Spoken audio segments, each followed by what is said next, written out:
Okay, good afternoon, everyone. So this is a short description and introduction about summative assessment. So I feel the need for a technical assistance on summative assessment that we are already doing today. Uh, it, it may it may not help everyone these days, but I think giving you additional information about how summative assessment is constructed and administered would help somehow in our future assessment. So we are all familiar with the instruction from the division office that we have to conduct a summative assessment. First of all, what is a summative assessment? It is an assessment administered at the end of the instructional unit in a course. So usually, this assessment can be in the form of midterm exam, or final project at the end of a term. So in a particular term, and based on this instruction given to us, every after 2 weeks we shall have a summative assessment that shall be administered to the student to determine whether to determine the performance or to evaluate the performance of the student based on the instruction in our modular learning. Actually, I asked some people in the division office why it has to be conducted. Why do we need to have a summative assessment? So the explanation is very simple. Last time, the central office asked for the basis of learning. Ano daw ang natutunan ng bata? So many divisions and even regions submitted result of the assessment from written works and performance tasks in the modular learning, and the central office is very much concerned because the result of the assessment submitted is too high.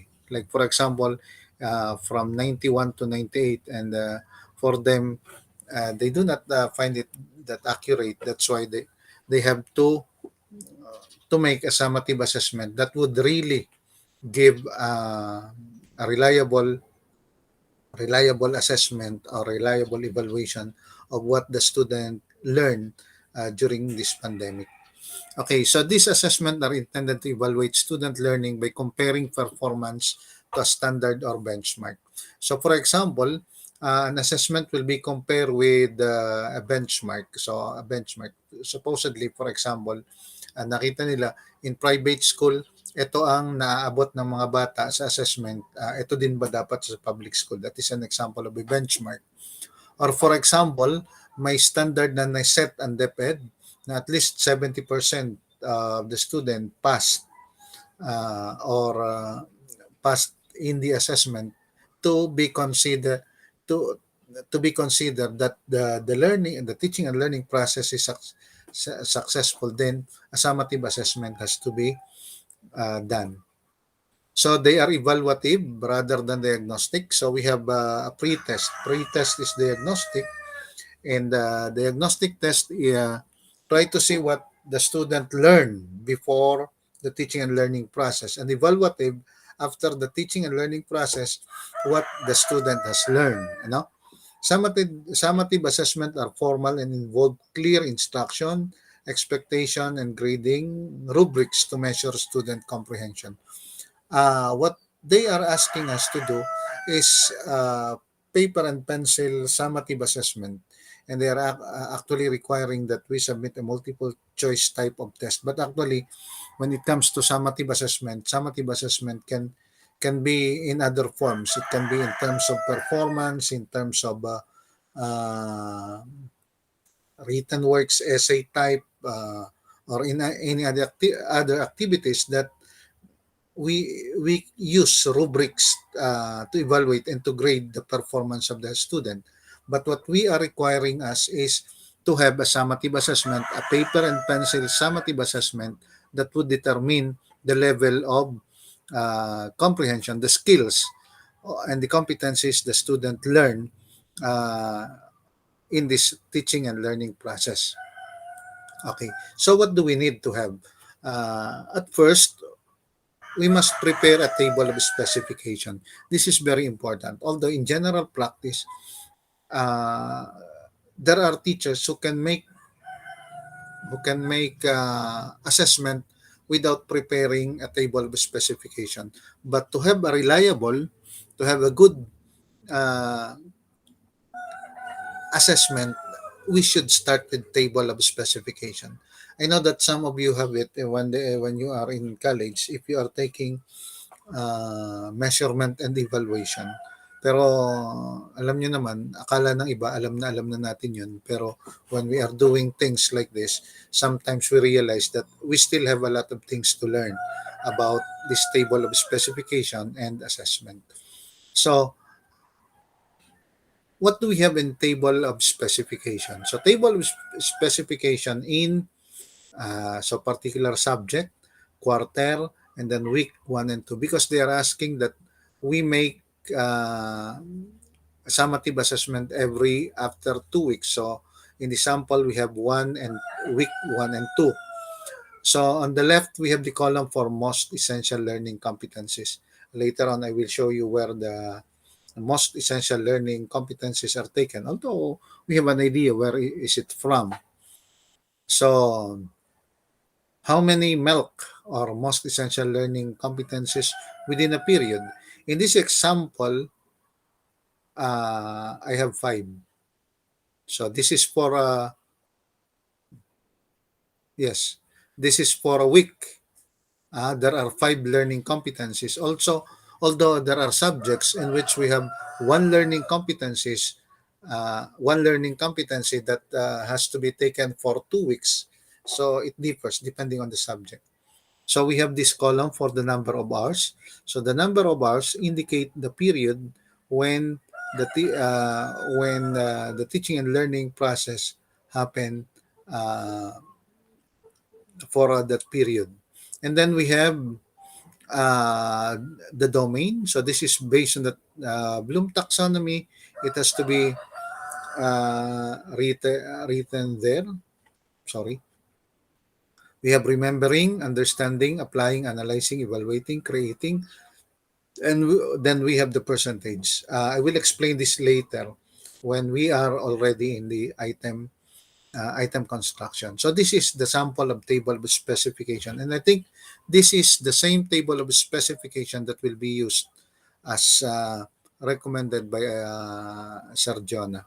So below we have prepared by the name of the teacher, validated by the master teacher assigned for that subject, and then approved by, so we have the OIC principal. So that is the table of specification.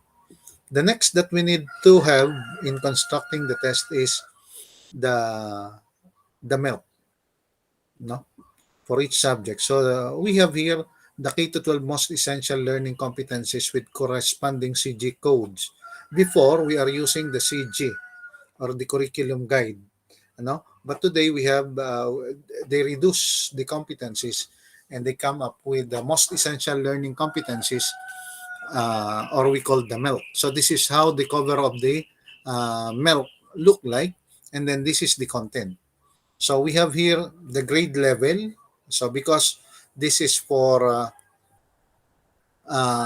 core subject earth science, grade 11 and 12. So this is the subject earth science. So in the fourth column, you will find the most essential learning competencies, uh, or the MELC.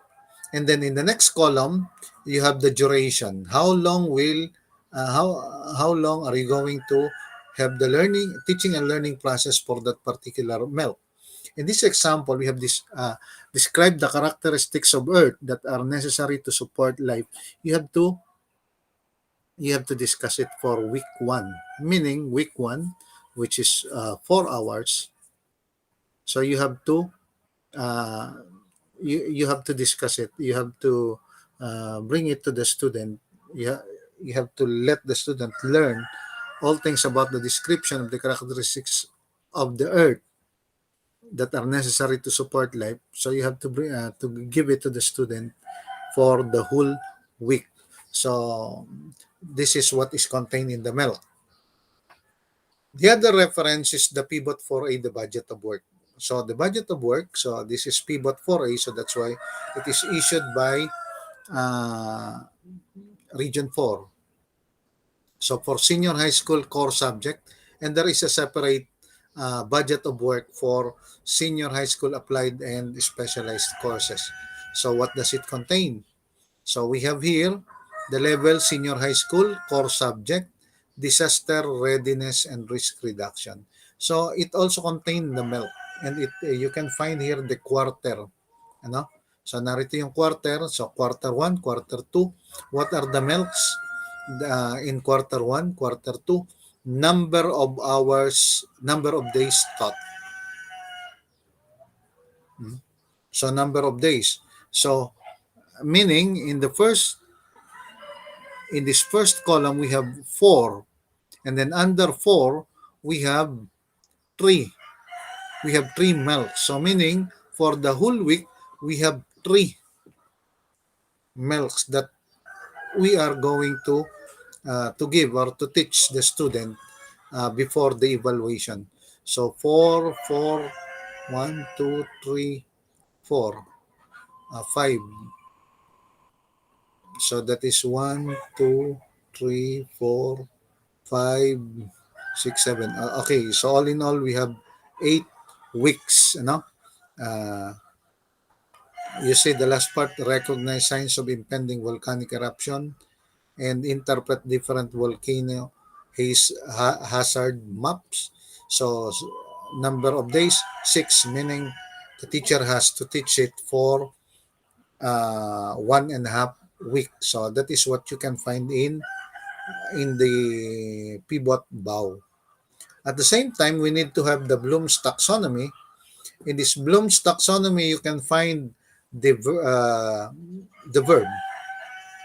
verb that tells which one is remembering, understanding, applying, analyzing, evaluating, creating. So copying, for example. So if you just ask the student to copy, if your test just ask the student to copy, then that is remembering. If you are asking the student to make an outline, to search, to select, to tabulate, so that is just remembering. If you are asking the student to summarize, to compare and contrast, to comment, to interpret, that is understanding based on the Bloom's taxonomy, digital planning verbs. Applying, articulate, reenact, choosing, implementing, etc. So this is for applying. Analyzing, calculating, categorizing, breaking down, correlating, linking, mashing, and etc. This is for analyzing, and so on for evaluating, creating, yes, and creating. Now, what is next? The item construction. But before we go to item construction, again, we have to remember that we need to have first the table of specification. And in constructing the table of specification, we have to consult the most essential learning competencies, and the pivot for a budget of work or pivot bow. And then we have the Bloom's taxonomy uh, for the verbs that we can find in the milk. So that is the first part of my lecture about summative assessment. Continuation uh, will follow very shortly. Thank you.